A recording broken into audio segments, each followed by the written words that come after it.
The second day of the military maneuvers. Diverse use of weapons and units in a comprehensive tactical operation using live ammunition. And border guards intercept an infiltration attempt from Turkey.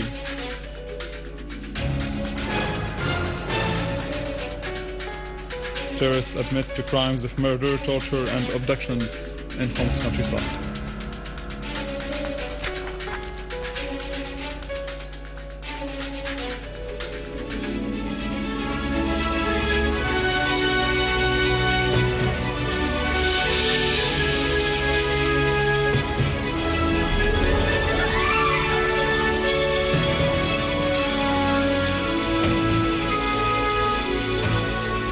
Good afternoon.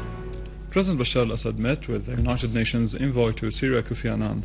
During the meeting, talks focused on the events on the Syrian arena and the need to put successful measures and studied approaches to reduce the violence in the country and restore security.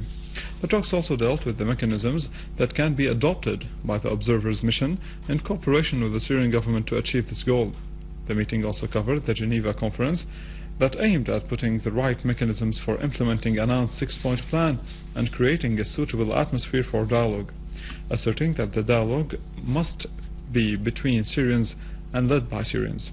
The meeting was positive and constructive. During the meeting, the Syrian side stressed Syria's commitment to the six-point plan, adding that for this plan to be successful, the acts of violence must not be funded and armed, and it also needs an international commitment to halting violence and fully implementing Annan's plan. The meeting formed an opportunity to clarify the situation to the special envoy regarding the procedures that were carried out by the government vis-à-vis the international dialogue. An agreement was made to continue working with the observers in order to reach the desired results. An expanded meeting was held to continue the talks at the Foreign Ministry with the Foreign Minister Walid al-Muallim.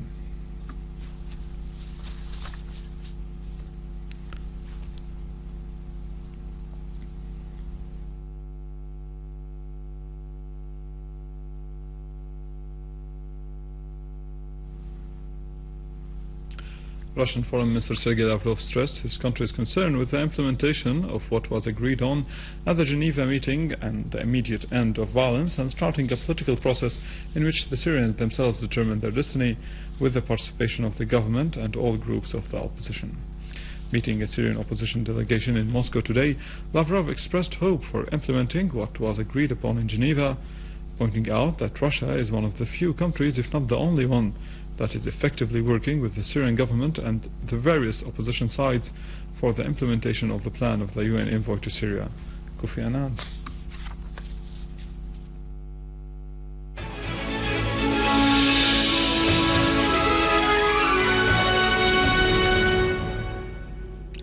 The Syrian Arab Army and armed forces continued for the second day running their military maneuvers with high performance as the anti-submarine vessels in cooperation with the Navy helicopters search for proposed enemy submarines and destroy them. The coastal artillery also took part in the military exercises against vessels offshore, while the Syrian frogmen, commandos and other forces performed marine landing and airdrop to storm and free a hypothetical site from the enemy. The exercises were carried out with great success, reflecting the high efficiency and readiness of our naval forces. The Syrian armored units, assisted by mechanical ones, performed a tactical exercise with live ammunition involving various kinds of weapons, including aircrafts, helicopters and artillery, in synchronization with the naval maneuvers.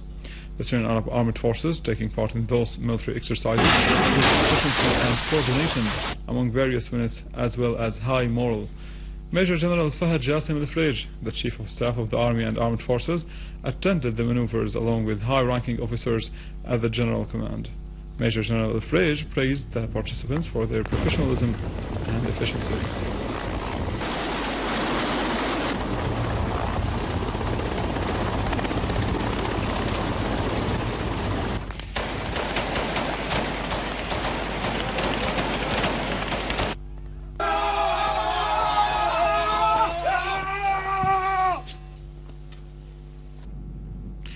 For the third day running, the border guards in the village of Al-Foz in Idlib countryside foiled an attempt by an armed terrorist group to infiltrate into Syria from Turkey.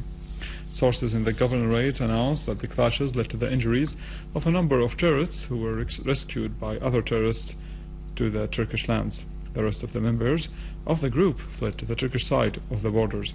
The source also noted that some of the weapons that the terrorists were carrying were seized, adding that some of the border guards were injured. In the related news, a terrorist group in Halim area robbed 2 trucks that were loaded with flour and headed towards the local bakeries in the city.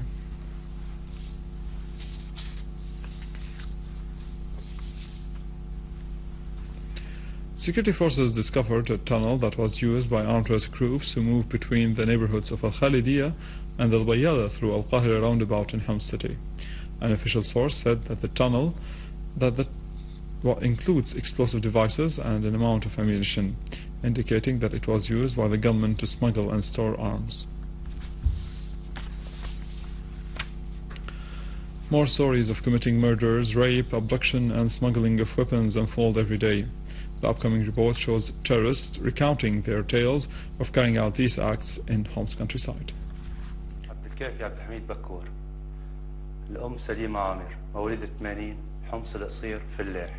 I was born in Al-Qattif in 1980. I joined a group instigating people to demonstrate from a mosque.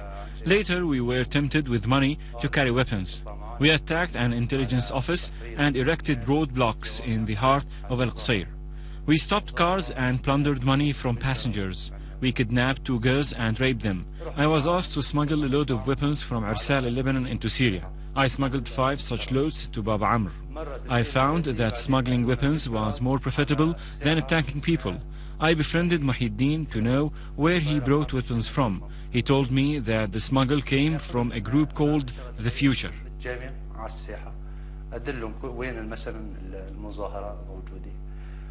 أحمد أمين فياض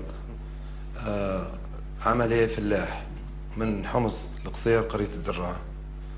I come from Al-Qasir area. I joined a group of armed terrorists in the area of Jusi.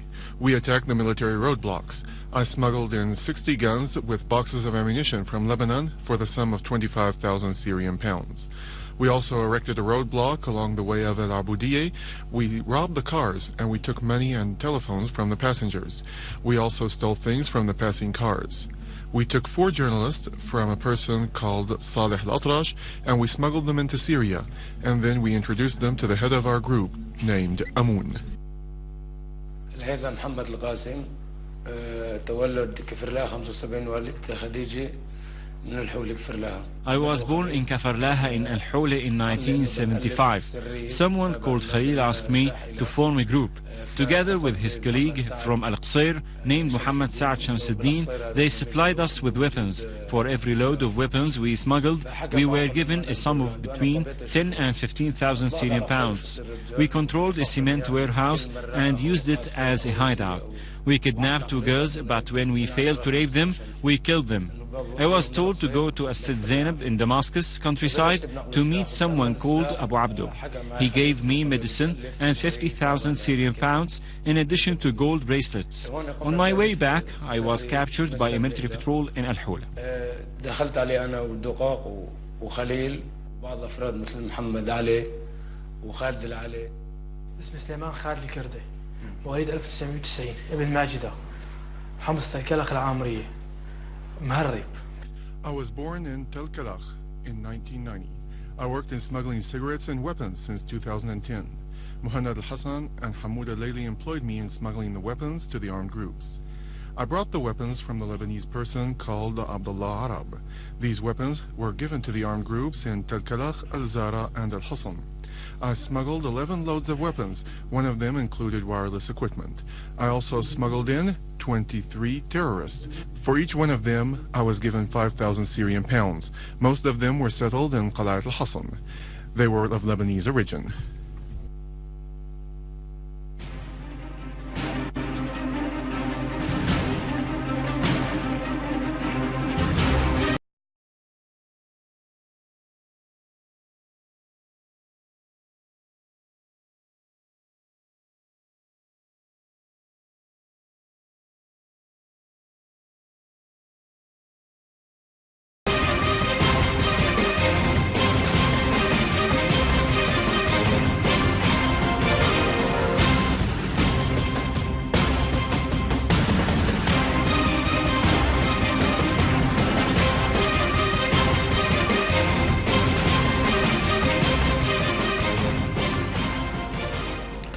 The anti-government protest movement continue in the eastern parts of Saudi Arabia, while security forces confront them with bullets.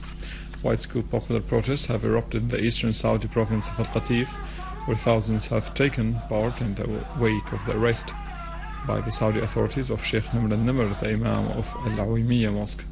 At least 2 persons were killed and 20 others were injured by live bullets fired by the Saudi authorities in cold blood. Saudi authorities have presently admitted that Sheikh Nimr was hit in his leg while being arrested. He was moved to hospital. They claimed that he was inciting people to call for their rights to stage protests for reforms. Muhammad al-Nimr, brother of Sheikh Nimr, has said that his brother was wanted by authorities for his reform ideas and for calling for more rights to the people in this part of the country that faces discrimination and difficulties in getting employment at state institutions and universities.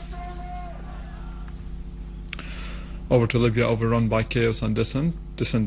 4 people monitoring the elections were hit and killed by bullets fired by unknown gunmen. Moreover, 2 journalists covering the elections in Mazda for Tupanak's channel were abducted near the city of Beni Walid while on their way back to their base in Misrata. Libyan journalists called on the authorities to take immediate measures for the release of their colleagues, holding the ministries of Interior and Defense responsible for their safety.